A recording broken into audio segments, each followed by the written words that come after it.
আসসালামু আলাইকুম, স্বাগত জানাচ্ছি আরটিভির মধ্যাহ্নের সংবাদে। আপনাদের সঙ্গে আছি আমি ফারিয়া শারমিন।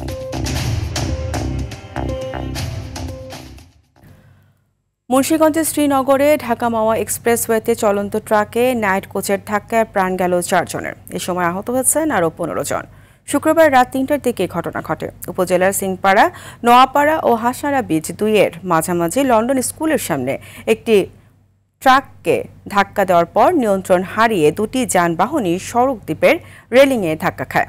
ঘটনাস্থলে বাসের 2 যাত্রী মারা যান। হাসপাতালে নেওয়ার পর মারা যান আরও 2 জন। নিহতরা হলেন যশোরের জিল্লুর রহমান, জালাল, চিকিৎসক আব্দুল হালিম ও বাস চালকের সহকারী হাসিব। বাসটি যশোরে নোয়াপাড়া থেকে ঢাকায় আসছিল। ঘটনার পর যানবাহন দুটির চালক পালিয়ে যায়।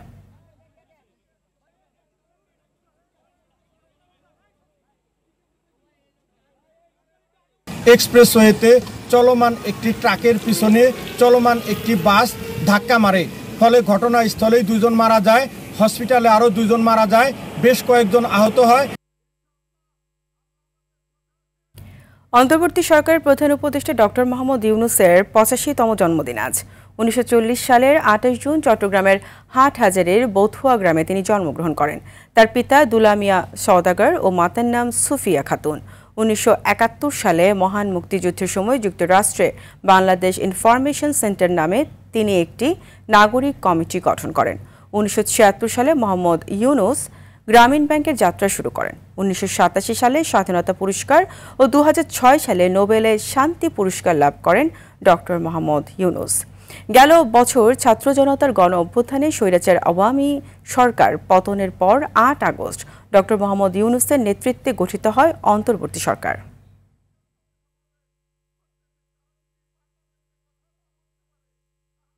গত 24 ঘন্টায় ডেঙ্গুতে 2 জনের মৃত্যু হয়েছে। মারা যাওয়া 2 জনই বরিশাল বিভাগের। এই সময়ের মধ্যে আরও 159 জন ডেঙ্গু রোগী হাসপাতালে ভর্তি হয়েছে বলে জানিয়েছে স্বাস্থ্য অধিদপ্তর।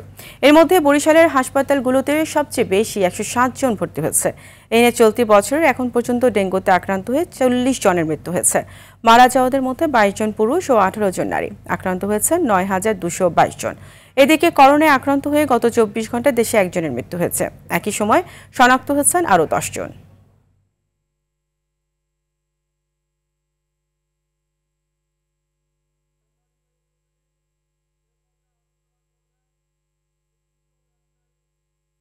ডেঙ্গুর সংক্রমণ বিষয়ে জানাতে বরগুনা থেকে সরাসরি যুক্ত হচ্ছেন সহকর্মী মনির হোসেন কামাল।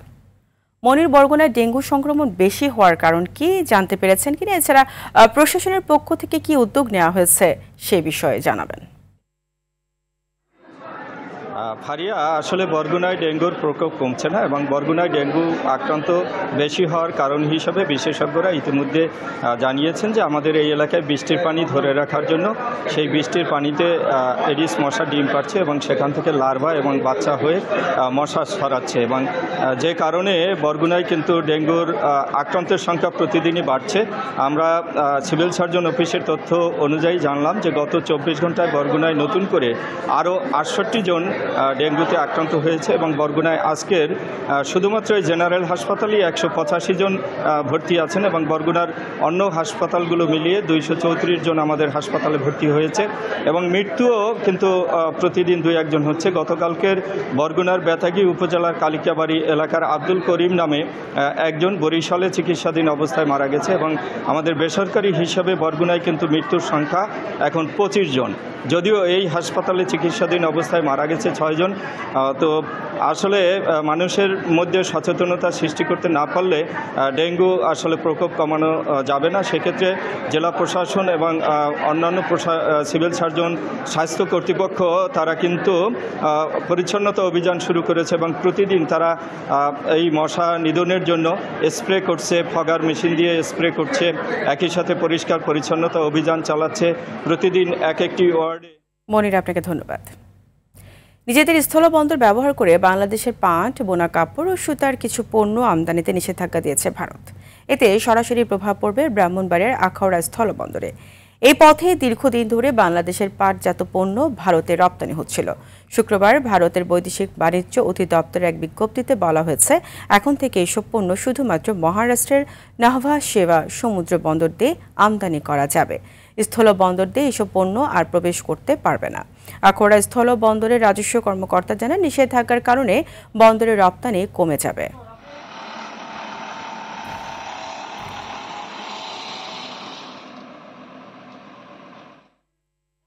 এই বিষয়ে আরও জানাতে ব্রাহ্মণবাড়িয়ার আখাউড়া থেকে সরাসরি যুক্ত হচ্ছেন সহকর্মী সাদ্দাম হোসেন। সাদ্দাম, ভারতের নতুন নিষেধাজ্ঞার কারণে আখাউড়া স্থল বন্দরে কি ধরনের প্রভাব পড়তে পারে বলে জানিয়েছে কর্তৃপক্ষ, জানাবেন।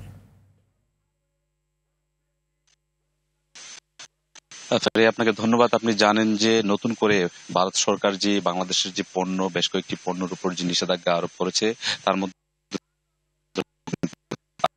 যে এখানকার যারা কাস্টম কর্মকর্তা রয়েছেন, কাস্টম পাশাপাশি এখানকার যারা ব্যবসায়ী রয়েছেন, তাদের সাথে আমি কথা বলেছি। তারা বলছেন যে আসলে এই নতুন করে যে নিষেধাজ্ঞা দিয়েছেন ভারত সরকার, এক্ষেত্রে কিন্তু এই বন্দর দিয়ে কিন্তু এখানকার ব্যবসায়ীরা আসলে তাদের যে একটি ক্ষতির সম্মুখীন সেটি কিন্তু হবে না। এবং এখানকার যে রাজস্ব কর্মকর্তা জাহাঙ্গীর আলম, উনিও আমাকে যেমনটা বলছেন যে আসলে এই নতুন করে যে নিষেধাজ্ঞা দেওয়া হয়েছে সেক্ষেত্রে কিন্তু বাংলাদেশের যে রপ্তানির যে একটি আয়, রপ্তানির কিন্তু একটি ভাটা পড়বে। পাশাপাশি এখানকার ব্যবসায়ীরা যারা রয়েছেন তারাও কিন্তু বলছেন যে ইতিমধ্যে মে মাসে কিন্তু ভারত সরকার একটি প্রজ্ঞাপন ভারতের যে পণ্য রপ্তানিতে যে নিষেধাজ্ঞা সেটি জারি করার পাশাপাশি আবার অল্প কিছুদিন পরে যে নতুন করে নিষেধাজ্ঞা জারি করেছে, সেক্ষেত্রে কিন্তু ব্যবসায়ীদের এবং আখাউড়া স্থল বন্দরে সরাসরি একটি প্রভাব পড়বে। তারা এখানকার ব্যবসায়ীরা এবং সংশ্লিষ্ট কর্মকর্তারা যারা রয়েছেন তারা আশাবাদী যে খুব দ্রুত সময়ের মধ্যে জন্য দুই দেশের যারা এই স্থল বন্দরে, দুই দেশের এপার এবং ওপারের যারা বন্দর যারা রয়েছেন সংশ্লিষ্ট কর্তৃপক্ষ, তাদের সাথে কথা বলে যেন সরকার খুব দ্রুত সময়ের মধ্যে যেন রপ্তানিতে যে নিষেধাজ্ঞা ভারত সরকার দিয়েছে তারা যেন খুব দ্রুত সময়ের মধ্যে সেটি নিরসন করে, এমনটা কিন্তু স্থানীয় ব্যবসায়ীরা আশা করছেন। এই ছিল ব্রাহ্মণবাড়িয়ার আখাউড়া স্থল বন্দর থেকে আমার কাছে সর্বশেষ। আপনাকে ধন্যবাদ। দিনাজপুরের হিলি সীমান্ত দিয়ে পতাকা বৈঠকের মাধ্যমে দুই বাংলাদেশি কিশোরকে ফেরত দিয়েছে বিএসএফ। গেল রাতে বিজিবি ও বিএসএফ এর কমান্ডার পর্যায়ের পতাকা বৈঠকের মাধ্যমে ওই দুই কিশোরকে বিজিবির হাতে ফেরত দেওয়া হয়। আটককৃতরা হলেন ঢাকা সাভারের আল আমিন এবং দিনাজপুর সদরের সুমন। হিলি সিপি বিউপি ক্যাম্পের কমান্ডার সুবেদার অসীম মার্ক বলেন, গত ২৬ জুন ভারতের অভ্যন্তরীণ থেকে তাদের আটক করে বিএসএফ। সংস্কার, বিচার ও পিআর পদ্ধতিতে জাতীয় নির্বাচন আয়োজনের দাবিতে রাজধানীতে মহাসমাবেশ করছে ইসলামী আন্দোলন। বেলা ১১টা থেকে সোহরাওয়ার্দী উদ্যানে সমাবেশের প্রথম অধিবেশন শুরু হয়েছে। দুপুর ২টায় শুরু হবে মহাসমাবেশের মূল পর্ব। ইতোমধ্যেই দলটির নেতাকর্মীরা সমাবেশস্থলে উপস্থিত হয়েছে। ইসলামী আন্দোলনের আমির ও চরমোনাই পীর মুফতি সৈয়দ মোহাম্মদ রেজাউল করিমের সভাপতিত্বে স্থানীয় কেন্দ্রীয় নেতারা এতে বক্তব্য রাখবেন।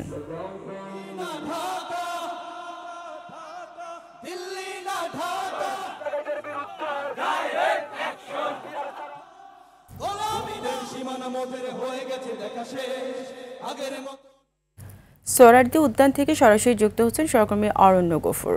অরণ্য, সমাবেশে আসা নেতাকর্মীরা কি বলছেন জানাবেন।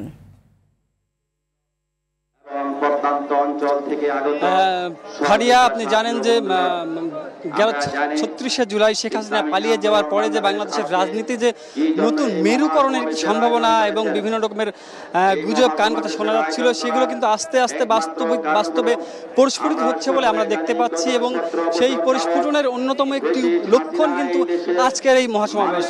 ইসলামী আন্দোলনে বাংলাদেশ আজকে যে মহাসমাবেশটি করেছে, এই মহাসমাবেশের মূল উদ্দেশ্য মূলত যে আগামী জাতীয় নির্বাচন যাতে সুষ্ঠু, নিরপেক্ষ এবং লেভেল প্লেইং ফিল্ড তৈরি হয় এবং সংখ্যানুপাতিক প্রতিনিধিত্বমূলক যে পদ্ধতি রয়েছে সেই পদ্ধতিতে যেন নির্বাচনের ফলাফল ঘোষণা করা হয়, সেই দাবিতেই মূলত আজকের মহাসমাবেশ রয়েছে। তবে আজকে মহাসমাবেশের অন্যতম একটি বড় বিষয় হলো যে আমরা হয়তো এই মহাসমাবেশের মধ্য দিয়ে বাংলাদেশের ইসলামী রাজনীতির যে নতুন একটি সম্ভাবনার কথা শোনা যাচ্ছিল, বিশেষ করে রাজনৈতিক দলগুলোর মধ্যে ঐক্যের যে একটি কথা শোনা যাচ্ছিল, আজকের এই সমাবেশ থেকে তেমন একটি বক্তব্য আসবে বলে আমরা শুনতে পেয়েছি, আমরা জানতে পেরেছি। এবং আজকের এই সমাবেশে বাংলাদেশের রাজনৈতিক ইতিহাসে অন্যতম একটি বড় ঘটনা ঘটবে বলেও আমরা শুনতে পাচ্ছি। সেটা হলো যে চরমোনাইয়ের মঞ্চে এর আগে কখনো জামায়াতের কোনো নেতাকে কিন্তু দেখা যায়নি, তবে আজকের এই সমাবেশে জামায়াতের একজন নেতা থাকবেন বলে আমরা জানতে পারছি।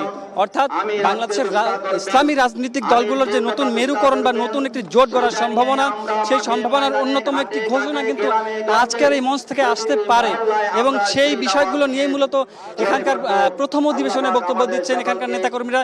এখানে প্রথম অধিবেশনে মূলত অঙ্গ সংগঠন ও সহযোগী সংগঠনের নেতাকর্মীরা এবং দেশ বিদেশের যে বিভিন্ন রকমের সংগঠনের শাখা প্রশাখা রয়েছে সেই সকল নেতাকর্মীরাই মূলত এখানে বক্তব্য দিচ্ছেন এবং এই বক্তব্যে তারা মূলত আগামী নির্বাচনে বাংলাদেশের ইসলামী দলগুলোর যে সম্ভাবনা এবং বাংলাদেশের সামনে ভবিষ্যৎ শাসনতান্ত্রিকভাবে যে ইসলামের শাসনতন্ত্রকে তুলে আনা, সেই ব্যাপারগুলো নিয়েই মূলত তারা এখানে আশাবাদ ব্যক্ত করছেন এবং এই বক্তব্যগুলো দিচ্ছেন এবং সামনের নির্বাচনে বাংলাদেশের মানবজাতি ইসলামী দলগুলোর পক্ষে সমর্থন যোগায় সেই সাহসটা, সেই দাওয়াতি তৎপরতা চালানোর জন্য এখানকার নেতাকর্মীদেরকে তারা উদ্বুদ্ধ করছে।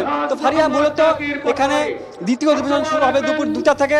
তারপরে মূলত আসল মেসেজগুলো কি সেগুলো কিন্তু ইসলামী আন্দোলন এবং ইসলামী রাজনৈতিক দলগুলোর নেতাকর্মীরা এখানকার উপস্থিত জনসাধারণকে অবহিত করবেন। ফারিয়া, আপনাকে ধন্যবাদ। জাতীয় রাজস্ব বোর্ড এনবিআর চেয়ারম্যানের অপসারণ সহ 5 দফা দাবিতে কমপ্লিট শাটডাউন ও মার্চ টু এনবিআর কর্মসূচি পালন করছে প্রতিষ্ঠানটির কর্মকর্তা কর্মচারীর একাংশ।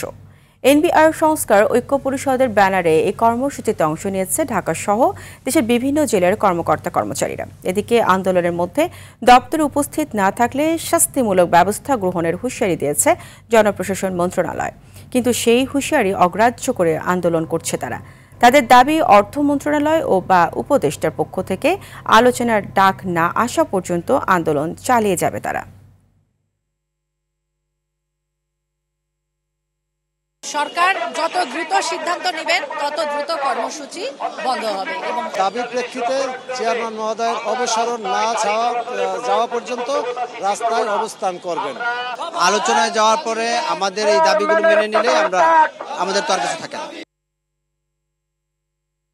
জাতীয় রাজস্ব বোর্ডের সামনে থেকে সরাসরি যুক্ত হচ্ছেন সহকর্মী মাহিন আরাফাত। মাহিন, এনবিআর এর এইসব কর্মকর্তা কর্মচারীকে গতকাল আলোচনায় ডাকা হয়নি কেন জানাবেন এবং সেই সাথে সেখানকার এই মুহূর্তে কি অবস্থা দেখছেন জানাবেন। যেমনটি জানেন যে গতকাল অর্থ উপদেষ্টার সাথে জাতীয় রাজস্ব ভবনে রাজস্ব বোর্ডের একটি বৈঠক হয়। সেই বৈঠকে জাতীয় রাজস্ব বোর্ডের চেয়ারম্যান আব্দুর রহমান খান সেখানে উপস্থিত ছিলেন এবং তার নেতৃত্বে 16 থেকে 17 সদস্যের একটি দল সেই কমিটিতে ছিলেন। কিন্তু এই জাতীয় রাজস্ব বোর্ড ও সংস্কার ঐক্যের যে আন্দোলন চলছে তাদের কমিটি থেকে কাউকে সেই আলোচনায় অংশগ্রহণ করার জন্য ডাকা হয়নি, সেজন্য তারা আসলে সেখানে উপস্থিত হয়নি। এবং তারা যেমনটি বলছেন যে তারা যে গত মাসে জাতীয় রাজস্ব বোর্ডকে ভাগ করে জাতীয় রাজস্ব নীতি এবং জাতীয় রাজস্ব ব্যবস্থাপনা দুইটি আলাদা ভাগ করার যেই ভাগ করার চেষ্টা করেছিল সরকার, তখন থেকে তারা আন্দোলন করে আসছেন। তখন তারা কলম বিরতি করেন এবং তারপরে আসলে সরকার সেই পদক্ষেপ থেকে সরে আসেন। তখন থেকেই তারা জাতীয় রাজস্ব বোর্ডের চেয়ারম্যানের পদত্যাগের দাবি জানিয়ে আসছেন এবং তারা তাকে এই জাতীয় রাজস্ব ভবনে অবাঞ্ছিত ঘোষণা করেছেন। এবং তখন অর্থ উপদেষ্টার পক্ষ থেকে বলা হয়েছিল যে এই তাদের সাথে আলোচনার মাধ্যমে একটি সঠিক সংস্কারের পথে যাওয়া হবে, কিন্তু রাজস্ব বোর্ডের যে চেয়ারম্যান আছেন তারা তাদের